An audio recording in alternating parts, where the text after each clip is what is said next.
have another date that will, And what's the training that's being planned for that day? The study for, it's the, trying to remember the name of it, right? It's good beginnings. Good I think is beginnings, what it is. yeah. So is that again like a basic board training again, sort of what we went through very recently? I'm not really familiar with the entire training, but yes, it hones down a little bit more on just your board, the board here, and communication, and just just a little bit extra on the training based on the I last. guess I would make a request as we make that, that we spend some time working on strategic objectives for the board, not just, have it be a basic training would be my request. I'd like to do some strategic planning as a board during that day. I think part of the agenda on that, if I remember correctly, was setting goals. And then we do have a planning. that's what I'm talking about, the planning session. That's what I'm talking about. That's two separate. Yeah, so the one that's gonna be changed is the May tenth, sound like the board study session. Is that the date March you're? 7th. Oh, I understand. Okay, Yeah. got it. Is May tenth is the day you're not available? May 10th is the Okay. day I'm not So available. we'll take that back, and then the March seventh is our annual planning session. All right, that's okay. Sorry. Which My we apologies. will be looking at your goals and your evaluation. Okay, so it looks like we will not be approving that change. Okay. Any other discussion? Thank you, Michelle. So then we will move on to item 5.6. Consider approval of the CSB District and Finance Education Legal Services Agreement. Do you have any questions of this legal agreement?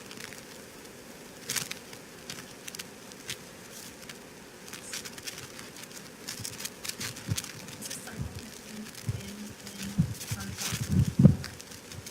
Is this just some ongoing? Last year, there was a request by President Mary Olson to utilize the CSBA legal Yeah, services. I think it's important. And so, these services will be used by MCU and MCU staff as well. So what we did was just we that contract. So every year we have to do a new contract every year. And so this is just kind of like, if we continue it, then we'll need to do another contract next year. But this one, yes, it does have to be approved, and these services will be available to the board and also to MCU staff. I move to approve. Any more discussion? Well, I think I was just gonna, ask, my next question is, if you guys find it beneficial. I mean, I'm so new to the group that reading something like this, I thought it was pretty boilerplate and it seemed like it was something that was carrying over. But I wanted to hear from. I'll add that it's, there's this contract that's in place for us to utilize it if needed. So there's no cost unless we're actually using it for this. And there is a couple of different occasions when, it does make sense to get different legal service and, if there's two legal services being used, us and another entity or something, we find a second opinion, go ahead and get them. And to clarify maybe a little more, is that because our schools often use the same legal services that MCOE might use, and if there's ever an appellate case that comes to the board, it would be a conflict of interest for that legal firm, am I kind of right? Possibly, yeah. So having a second legal firm for the board to lean on that is outside of what the school districts use is kind of important. Okay, thank you for the information. I find it to be a good resource as well for board members. So we have a motion. Do we have a second? Awesome. And all in favor? Aye. Aye. Passes. 7. Annually, our board contains a self-evaluation tool. This evaluation will be sent out in a Google form that we just wanted to give you guys an opportunity to look at the instrument and conduct the evaluation that you'll wanna use for this year, and then one to meet in March 7th at Stanford and the annual plan, that's where you'll evaluate those results. Any questions or comments? Yeah, I just want to be clear. Do we fill it out here? No, Yolanda will probably send out in a Google form, so you can enter your answers.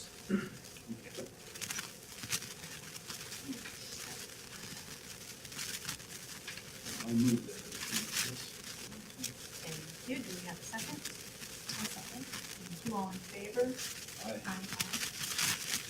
5-7 passes.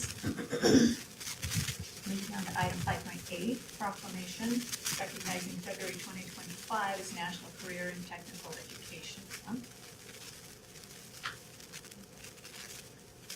Do we have any questions or comments on this proclamation?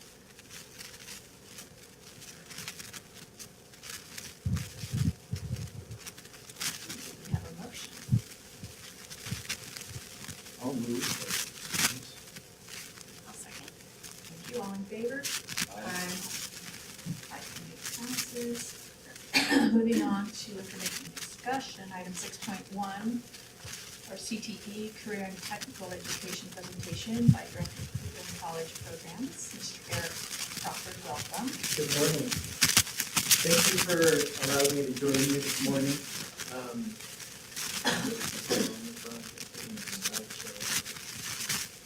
I'm here to talk to you today primarily about the efforts that we're making with the K-12 schools in our town. Before we start, this picture shows in the middle and on the right-hand side some of the students who've been involved in our adult programs that we host here on campus. So just to remind you what those are, we have medical assistant, dental assistant, and phlebotomy currently. And we have submitted an application for a grant and been awarded it for over $360,000 to offer CNA through MCOE as well. And that grant goes through June of 2026. The grant will pay for all of the expenses for the students, and they'll get stethoscopes and all the textbooks. Everything is covered by the grant, so it's a no-cost program for the students to go through. So we hope to get as many cohorts through that as we can before June of 26, so that we can take full advantage of it. And then that'll allow us to equip our labs so that we can use that same equipment moving forward. So those are the adult programs, just kind of in a nutshell. So I set this up the same way that Brooke presented it the last time. So we've got goals, strategies, results, and opportunities. First of which is our goals. So this year, I started in July of this year, and so I was thinking, well, how is it that we could best support the schools in our county? And so I came up with these goals here. So one is to assist schools with refining and developing their CTE pathways. I taught agriculture for Mendocino County Office of Education for 19 years, and then I was the Career Technical Education Coordinator for UUSD for 5 years. So I have some experience with CTE pathways, so I thought that I would offer a helping hand to the districts. Also, the second one is to ensure that our CTE pathway courses are properly coded for CalPAS. CalPAS is it's a code that's assigned to each course within their student data information system. And if they don't have the right name on it, the right number, it won't report properly to the state. And then the schools don't get credit for the work that they're doing at the site. So it's super important that we have the right code on each class. So it can really affect the work. And then also, so then we created not quite a map, but a list of all the CTE pathways that are in our county and who offers what. And assisting students with dual enrollment processes, and then also just serving as a resource for districts for grants and other funding that.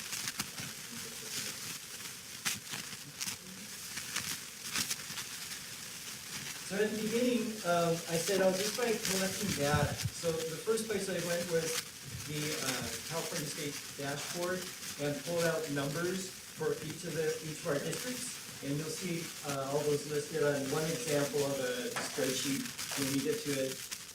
The next one is I looked at their master site schedules, and I actually pulled the class load report from Aries, from the district, so I could see exactly how many students were in all their CTE courses and which courses they are. And then for a number of districts, I went through each district for 2 years back for all their graduating season to see which courses they had been enrolled in, just to make sure that the data that was reported to the state matched the data that I saw from the raw data. And you'll see an example of those two. We had informational interview staff, and then I went back to the schools and I talked about all the results that I pulled forth, and those are listed under this data discussion. So are you all familiar with CCI? Oh, okay. So CCI is the Career in College Indicator. It's information that's listed on the California State dashboard for schools. And it says exactly how the school is doing in regards to preparing students for college and how they're doing in their CTE classes. And I'll show you the criteria that are used for that in a moment. Then the other four, I think, are pretty much self-explanatory. So the dual enrollment offerings, which courses they offer in partnership with Mendocino College or any other college for that matter. The course offerings by year, so I mapped that out for them. Pathway retention, I punched all the numbers of the students who, for a CTE course, in order for a student to be a completer, they need to take an introductory course, which is called a concentrator course, and they have to take a capstone course, and that's the advanced course. So it has to have at least 2 courses in the pathway. So let's say a student was going through auto. They would take beginning auto, and they would take advanced auto. After they finish both of those with a C or higher, they'd be a completer. And so for the pathway retention, I checked to see how many students were in the introductory course, beginning auto, and how many showed up again at some point in their high school career taking advanced auto, making them a completer in that pathway. So is it only 2 now, not 3 courses? Only 2 required, but you can have a 4 if you have one for every So year. they've shrunk that.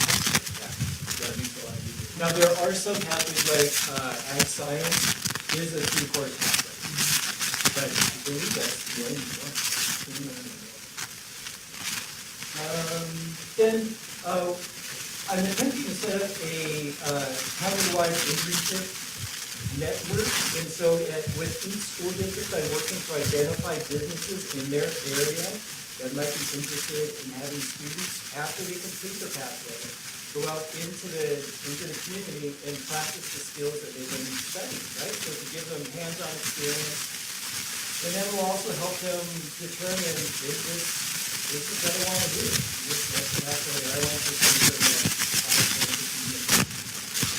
And finally, I would put and the results.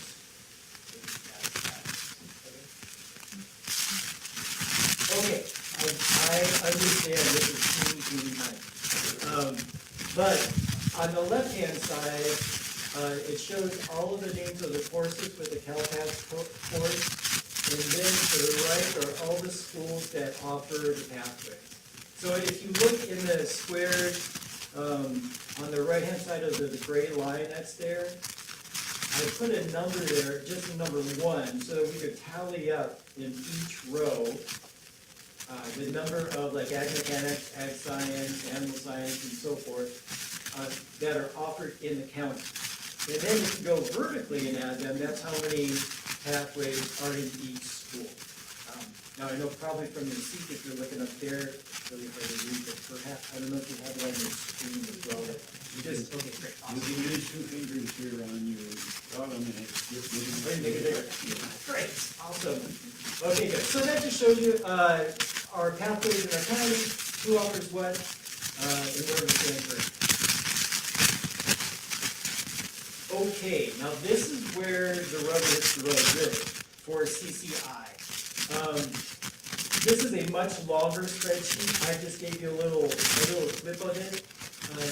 So what you'll see on the far left is the CCI prepared percentage for the students in the state of California overall. So if you look at the very first row, it's 42%.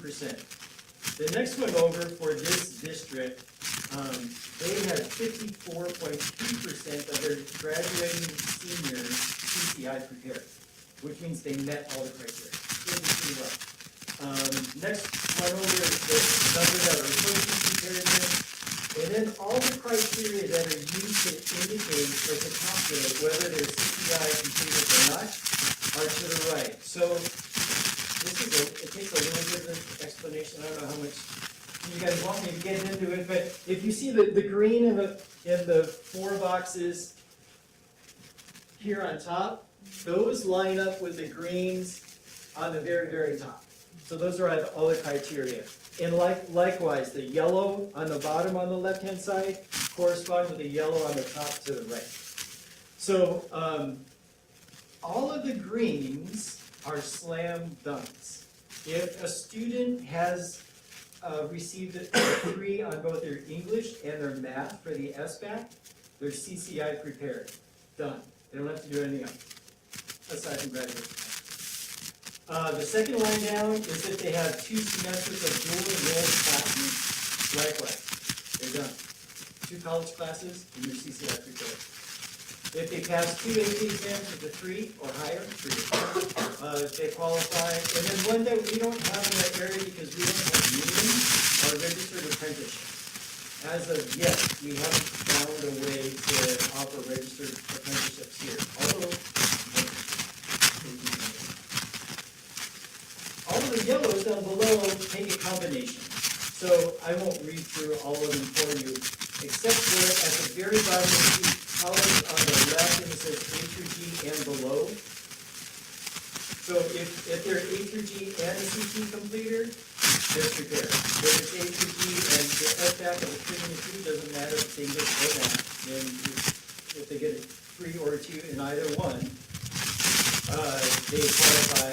And also if they have 1 dual enrolled class with being A through G, or they pass 1 AP exam with 3 or better, and A through G compliant, then they CCI prepared.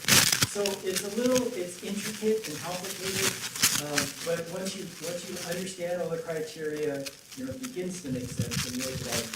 So this is what I've been doing with the district, and I went back 5 years to look at their data just to give them a picture, because 2 in the middle there were COVID.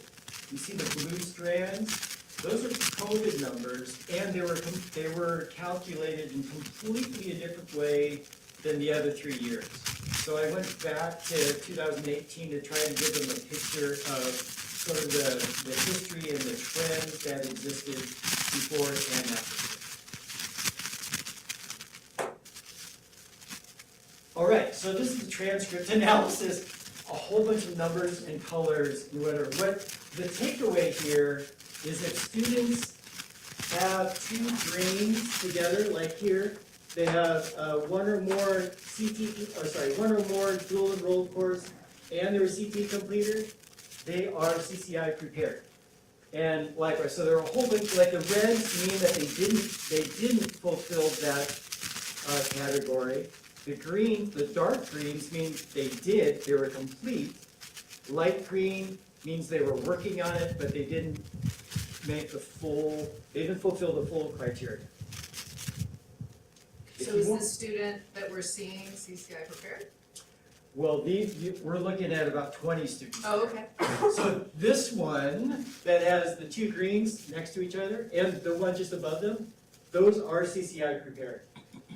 The ones that have reds in there kind of knock them out. But if they have 2 of the dark greens together, they are prepared. And I understand this is a cursory overview. If you're really interested and you want to fully understand this, you can contact me and I'm happy to come back and talk to you about it, because it's a little complicated getting it all. Okay, thank you. So some events that we're starting this year that haven't existed before. On March 25th, we're going to invite all of the CTE instructors in our county to come and work with alike groups. So all the auto instructors will be together, the ag instructors will be together, healthcare will be together. And the idea is we would like them to work collaboratively to identify the standards that they cover in their concentrator course and their capstone courses. The reasoning behind that is, let's say that we have a student who goes from Ukiah and they move up to Willits, and they've been in patient care. If they took the scrubs class in Ukiah and they moved up to Willits and they want to stay in the healthcare pathway, but they didn't start there, Willits has no idea what they covered in their concentrator course currently. So if we can get them all together and they agree on the standards that they'll cover in their concentrator and their capstone courses, when they bump up to Willits, they go, oh, yeah, you just go into medical terminology now because you already did the scrubs course. They know exactly what's been covered and they qualify to move on to the advanced course. So we're going to get them together on March 25th and guide them through that process. There are a number of different job fairs that happen in the spring, so we'll get all those, just letting them know about their opportunities that they can pursue here if they're interested, and let them know about other jobs and training programs if they need more info. And then lastly, on May 16th, we're going to offer an inter-county skills competition for individuals who are in the patient care, welding, and woodworking pathways. And it's going to be hosted up at the college. So if anybody's interested in judging on that day, we'll welcome you to come up and see what's going on, or just stop by and check it out. Next one, please. Thank you. So what do we have planned for the future? We have to continue our analysis of pathways and alignment to make sure that they stay current and that all the CalPADS coding is correct, because as schools add new CTE pathways, they'll have new codes. And so we'll guide them through that process and help them keep that up to date. The CNA, I already talked about that, so we hope to get that up and running. Well, it will be running by fall. The original timeline was to have it going in the spring, but I don't think we're there yet. The state's going to take a little bit longer to approve all of our stuff. We continue to look for more funding streams, both for our programs here and for programs throughout the county, for the districts. So I keep scouring and hunting for grants and other ways to help fund our programs and other programs in the county. And this is probably our biggest lift, is shifting the career awareness paradigm. For so many years, students have been told, you have to go to college, you have to go to college, you have to go to college. I don't know how many people in this room lately have tried to get your roof re-roofed. You've called an electrician, called a plumber, anybody to put an addition on your house. You probably are 4 to 6 months out if you're lucky. That's because many people who are now involved in the trades are 60 years and older. Which means in 5 years, actually right now, and 5 years from now, we're going to have a massive number of openings for individuals. And we don't have a lot of young people who are lined up to go into the trades. So we're doing a big push to try to let people know that, one, you can make a really good living working in the trades. Not everybody is meant to go to college or has that desire. And we have some really great programs in the county that can give students skills and allow them to get into the trades and start right after they graduate. So that's one of our biggest lifts, but the last one. Any questions or clarification needed? I do have a question. I was looking at the countywide mapping Yep. for the CTE offerings. Yep. What are the driving factors that determine what school sites can offer which pathways? Historically, it's been whoever they could get in on campus and who could teach, right? A high-quality CTE program is based on labor market information. Which jobs are opening, which jobs are forecasted to open in the next 10 years. High demand jobs, high skill, and high pay. Those are the three factors that we like to go for. So we're trying to like shift that awareness away from just kind of, oh, wouldn't it be great if we offered, you know, to use the proverbial basket weaving, but no, we should be doing something where the students can really make some money and be able to support themselves and their family in the future. So that's where we're going towards now, is more LMI and make sure that there are jobs available for the skills that we're training. Basket Yes, ma'am. weaving is actually a very viable skill. Well, It is. it could, sorry, yes, I was just trying to come up with something and that probably wasn't the best one. And you made me think of underwater.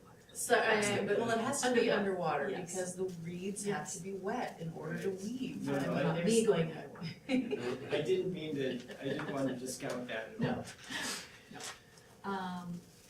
Age limits, are these just for grads? Is there a cutoff of age for our technical programs? So we have two different levels of programs that I spoke about today. One is in the K-12, so high school really is 9 to 12. That's where our focus has been, 9 to 12 with the CTE programs, that's the concentrator and the capstone. However, the federal and state funding that most schools receive now from the Carl Perkins Grant and the Career Technical Education Incentive Grant, they allow funding into the middle schools. And CTIG, CTIG, allows down to 6th grade. So I think we should be starting much earlier than we do. Right now, we just start like in 9th grade and start doing the career awareness. We need to start earlier so kids are exposed to more jobs. Because I think most students, if you ask them in middle schools, what are you interested in doing? They think of what their parents do or what their family members do because those are the jobs they're familiar with. There's a whole world full of jobs out there that they may not have heard about. And so if we can start at a younger age and start exposing them to other jobs, then the world starts opening up for them. So anyway, I wanted to push down into the lower grades if we can. Another question, will you be posting for the competition at the college? Would you be putting something on our social media, asking for judges and what time of day that'll be at the college? Oh, yeah, Is that a sure. morning or evening? Yeah, we already have a flyer for it, but that's a good point. Is We it a don't- Friday? Yes, I it believe is. The Yeah. 16th is a Friday. Okay. I'd love to attend that, but just. That would be great. I'll make sure you get it. Yes, sir. You know, I taught at Mendocino High School and we had this fantastic CPE program. They still do. It was integrated into the English program, the various different aspects of it. And one of the things I recognize from it is we sort of make this distinction between students who go the CTE path and students who go to college.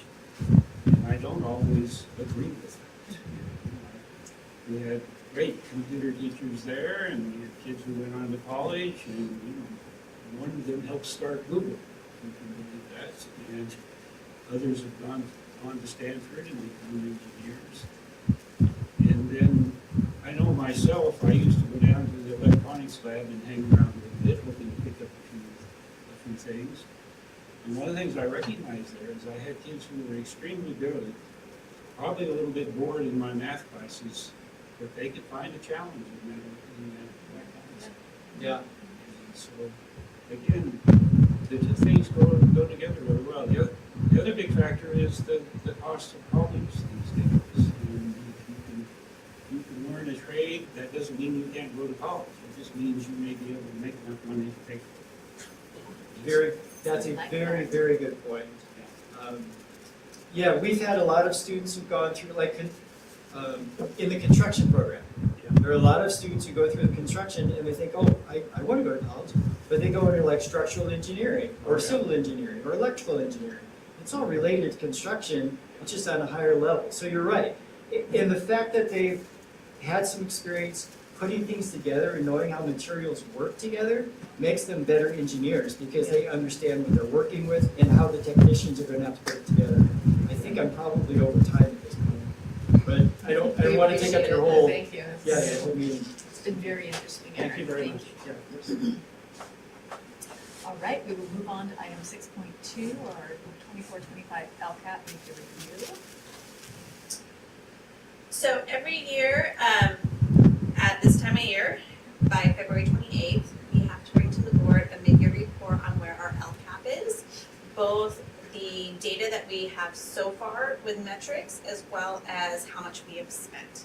So Veronica's going to bring up our PowerPoint, and we're going to talk a little bit about the California dashboard data and where we're at. To preface this a little bit, the LCAP was written this past year for a 3-year term with the previous principal. So we anticipate some changes as Chris Francis has come in and seen some different needs that we will want to do moving forward.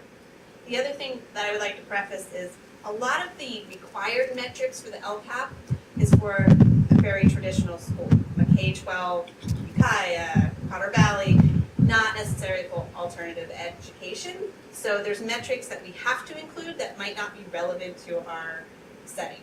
So I just want to let you know that. Getting there? Move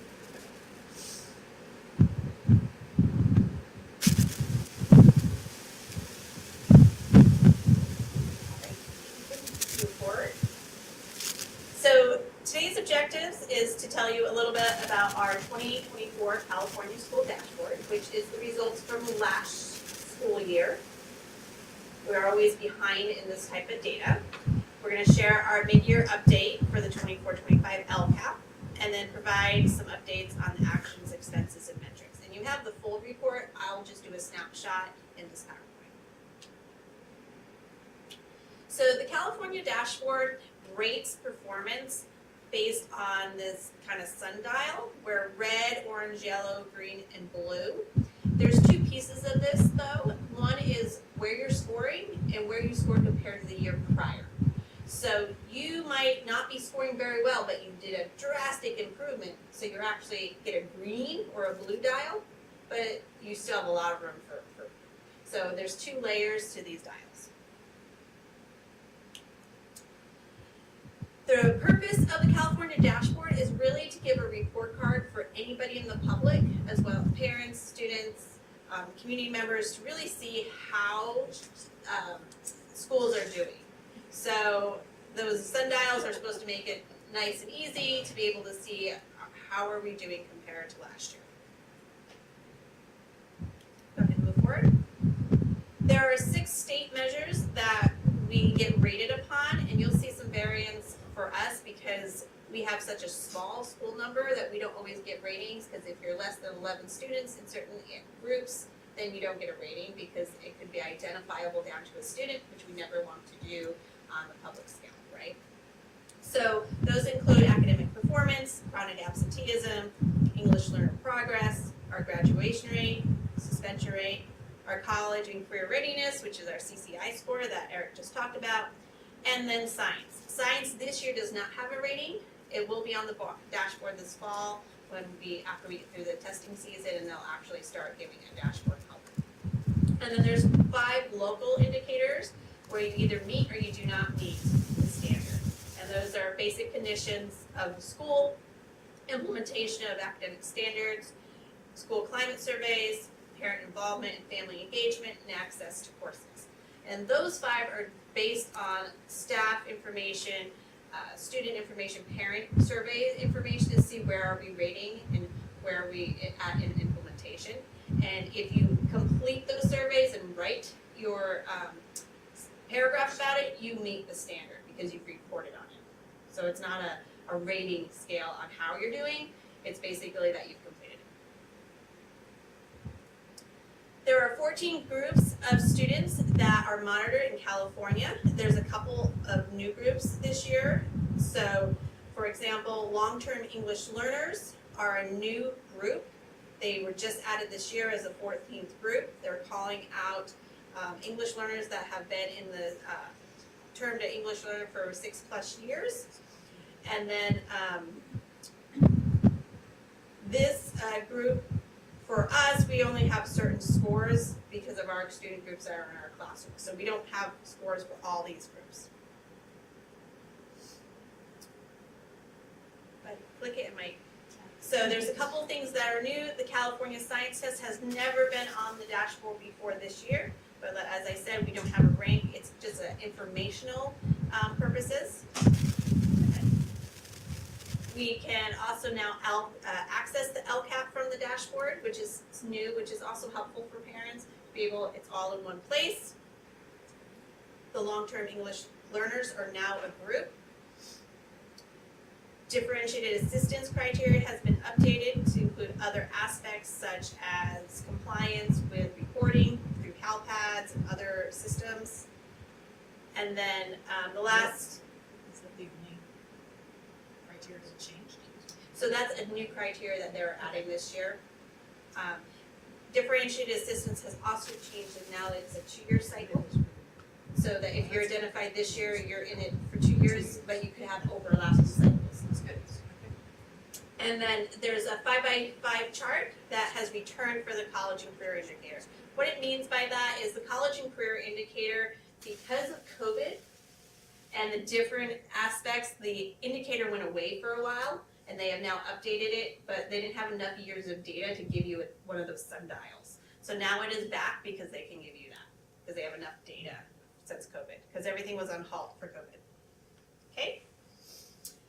And this is just to give you a little bit of idea of, remember I said there's 2 parts of getting a red, orange, yellow, green, or blue. It's how much did you change, and also what your score is. So for example, you can have a low status, the purple there, but you increased your scores a lot, you can have a yellow. But you can have a medium status and you declined and you're a little green. So this is the chart they use. It's complicated because you think, wow, I'm in green, that's great. It's not always green great. There's multiple aspects.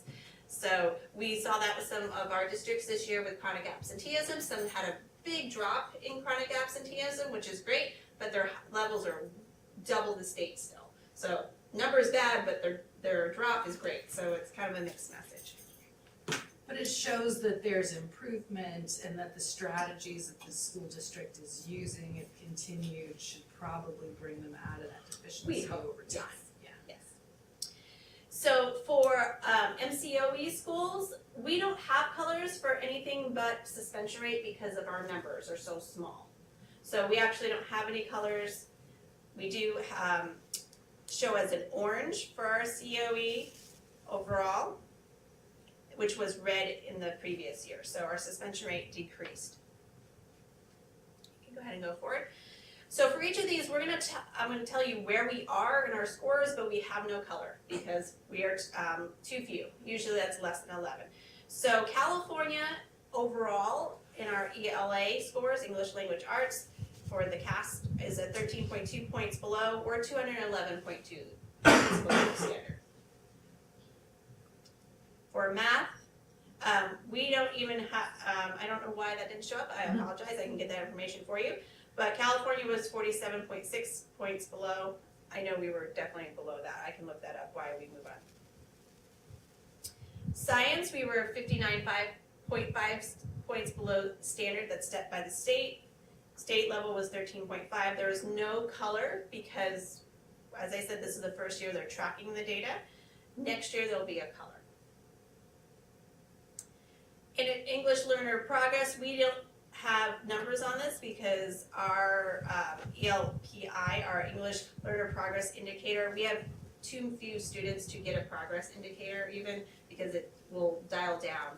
So at one time last year we only had 1 student, for example. We can't identify down to 1 student, so they're not going to publish what that progress is. Graduation rate, California's was 86.7. We have too few, and plus our students are going back and forth between our schools and their schools. So we have too few students to have data in colors on these. Do we do our own tracking though to determine, Yes. so if we return a student to a district, do we continue to track that student to see their success? Actually, I don't know that. Chris, do you have any idea if we do or have in the past? Well, it's hard to track from there, but I think, in regards to students that are near graduation, So we have our school counselor evaluate the AB assembly bills for grades 11th and 12th grade for the reduced credit requirement. So we track them to make sure that they have those credit requirements all fit for the 130, the reduced or the state minimum amount for those 11th and 12th graders. We make sure that we follow up with them as we move forward. We're putting systems in place for our student accountability specialists to track those students that are returning back to the district that would have a successful completion, and getting an idea about what a successful transition and completion looks like. Like whether or not their attendance stays up. And it's informal right now, but it's hard to track because sometimes our students are pretty fluid. And then some of the students that we work with that qualify under the right legislation, they can be a fifth-year senior. So trying to track them, either if they come back, we encourage them to come back with us, but if they then go to the adult school or something else, it's a tough area to track. But we're trying to put systems in place to see how they are moving forward. Now, the students at our Oak Creek school, they're a little easier to track because they're sent back and forth to our school based on their IEP. So they're watching that data as they go through. Right. So there's a lot of conversation about how those students are doing, and we are collecting data about how many students successfully transition out of our Oak Creek schools back to the district. And by what we mean is successful transition is completion of the program and graduating from the PSP program. Where I think I put it, it's in the update, but I can go a bit later, but we've moved on, I think 6 kids back to the district this year from Moore Creek. It's a pretty great number. So a lot of, That's good improvement. yeah, a lot of it's informal, but it's the systems we're trying to build. They can be hard to track. This is a little bit more about the college and career indicator. I'm not gonna spend time on it as Eric kind of reviewed, but this is where his charts came into being, the prepared for college or for career. And once again, if we could move forward, we don't have enough students to have a rating. But the California average for last year was 45.3%. If we move forward, this is where we do have enough students that can make a rating in the chronic absenteeism. So in California, the average last year was 18.6. Just in the pre-COVID years, we were under 5% or below was what we kind of expected. That number for California has been coming down over the past couple of years. So California decreased by quite a bit of percent. I think in the previous year we were in the high 20s. A lot of our districts have decreased. We are currently at 58.3% chronically absent according to the dashboard, but we decreased 12.3% from the previous year. Suspension rate, this is the one area that we have enough students and we can actually break down into some subgroups. So California is down to 3.2% for their suspension rate. We were last year at 17.3%, which was a decrease of 3.5. We have one group in red, which is long-term English learners. And in orange, our Hispanic subgroup and our socioeconomically disadvantaged were in orange. And just, we do have a note that if our enrollment was larger, we actually would have been in yellow, but we actually use a different calculation method than some of the larger schools for the dashboard, so they show that we have more of an impact. I have a quick question. What's the difference between a long-term English learner and Hispanic? So long-term English learners, they are students that have taken the LPAC at some time during their career and been identified as an English learner as a second language. Long-term is how long they've been in the system as an English learner without having become English proficient. So every year our students take the LPAC exam, which looks at their English level, and that if they receive a 4 on that exam and they do other local measures, they can graduate from being an English learner and become reclassified as proficient. Hispanic is their ethnic racial subgroups that they select, just like white, African American when they enroll.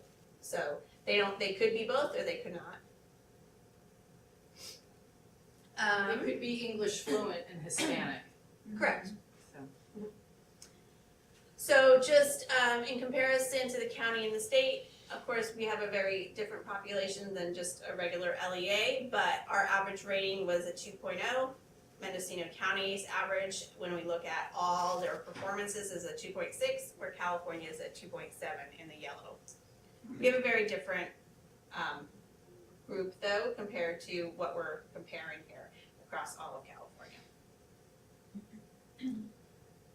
And then this is across our community school and our West Hills Juvenile Hall. We can actually dial down a little bit into those school sites to see that the West Hills Juvenile Hall was in red for suspension rates, where the community school was in orange. So there was slightly higher rates in the juvenile hall. Can I ask how you suspend a student in juvenile hall? How do you suspend students? They I just can- like, I when can- they're Yeah, go ahead. Yeah, well, so students can get suspended in juvenile hall, if they commit, one of the suspendable offenses, and they are not able to be in class during that time. Okay. So it fits under the same code part of it. In the past, like, a long time ago, in juvenile halls, sometimes, across the state, as I'm part of a work group on this, is that sometimes students would just be, sent home, or sent to their rooms, with a packet, and it wouldn't get entered. You would, for a while, you saw a 0% suspension rate in juvenile detention facilities because they weren't entering it. Now, what is happening is that the laws have changed in regards to how juvenile probation works with the students that are within the facility, and there can only be a certain amount of time where there isn't any school access or education access, and there has to be a reason behind it. So if a student is exhibiting behaviors that are such, that are unsafe, basically dangerous to themselves or others, that would activate a suspension. But like, for instance, a student would not be suspended from school for like defiance or disruption or for refusing to do their work. They kept into the class, and then our school staff that are there are also really focusing on kind of multi-tiered systems of support. So if there's an issue that's happening with a student that they're presenting behaviorally, having issues, then we take a little bit deeper look at it and try to find out why the behavior is happening. Work with juvenile corrections staff and also with our own staff to provide some sort of resources in between there to help them out. Because it could be anything from they don't like where they're sitting, or they had an issue with somebody that just came in, as to why they're behaving the way they do.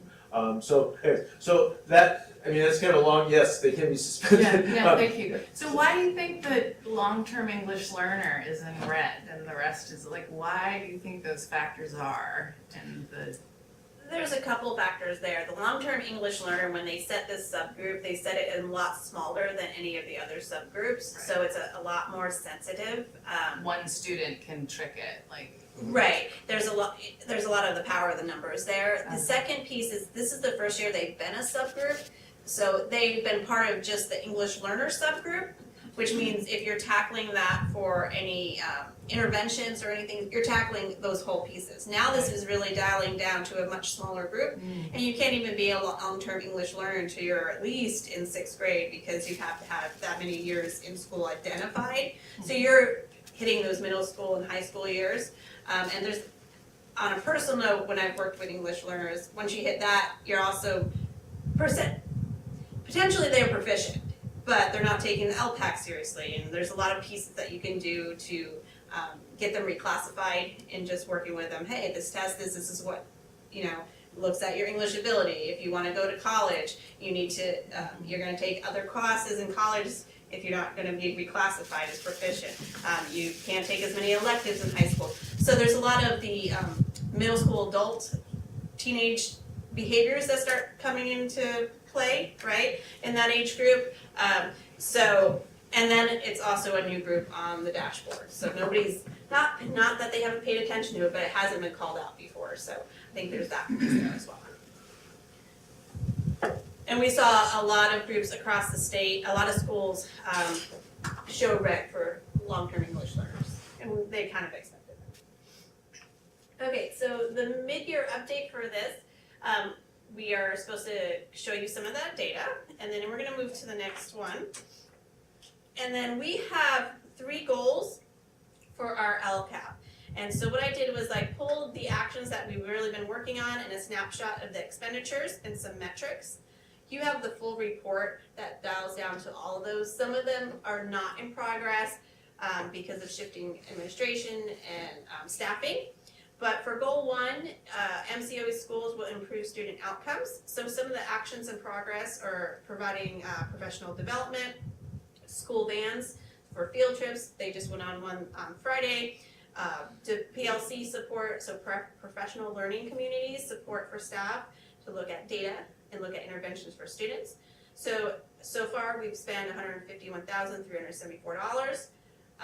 Metrics that are valid for us as a community school are that we have purchased the vehicles and they're in use. We have many data points that are really at the end of the year data for testing that we're mandated to have, that we just don't have that data for. So we can't update you on the CAST, because the CAST hasn't even happened yet, but that's a required metrics. So, Do we use any of the state's tools, about mid-year testing with students for CAS with our? so we are currently not doing the interim exams. Yeah. They are working. Go ahead. Yeah, we're getting trained to do that, and the students are into TOMS, and then we work with the Ed Services Division, and we are doing training in February 25th, where the teachers are going to be using those interim assessments through the TOMS website to prepare the CAS. Because that information would be valuable.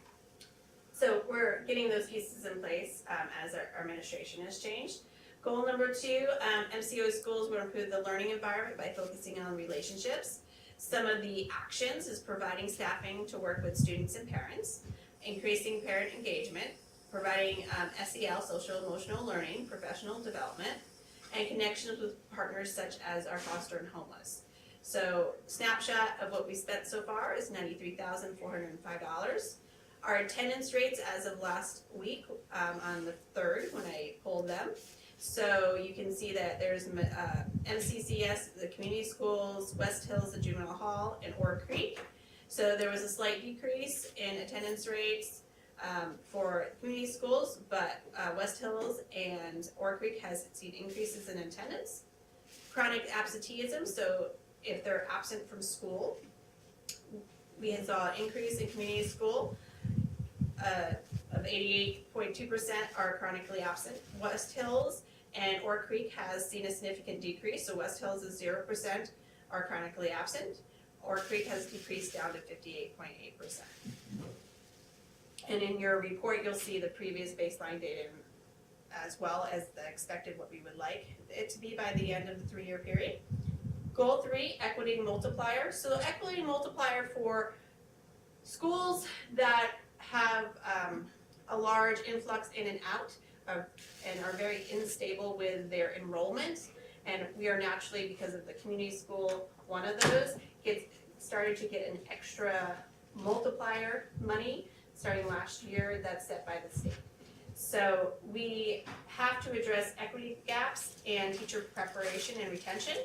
So the actions that the team selected last year was to add a mental health clinician and provide mental health supports to students and training for staff in these areas. So far we've spent $157,403. Their metrics for this goal was the attendance data as well as suspension data. So far, the community schools and West Hills has seen large changes, with the community schools a large decrease at 21%.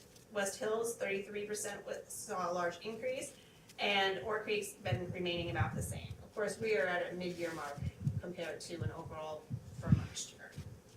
And with changes in teachers and administrations, we often see changes in things like suspension or attendance. And that is a quick summary, but you'll have the full report. And if you have any questions, I can answer those. I was a little bit bothered by the suspension rate. It just seemed a little high, but yet I know these are tough kids in a lot of ways. But back in my teaching days, I did some very valuable training with a man by the name of Fred Jones. And basically, he taught teachers how to use their body language to let a student know you mean business. And it's done in a very unemotional way. If you lose your emotions, that's a sign of weakness. If you're in control, that's a sign of strength. And then you don't talk to them across the classroom, you go over there and you hover over them and you talk about them and how they're interfering with them. It was just so valuable, it changed the way I dealt with difficult situations, and it works. And so, you know, I would recommend looking into some training like that for your teachers. So our teachers do have training that has already been in progress. Chris and his team are building a lot of systems that haven't previously been there, as well as the enrollment has increased quite a bit, which is a great thing, that we are serving more students, but that also brings students. So.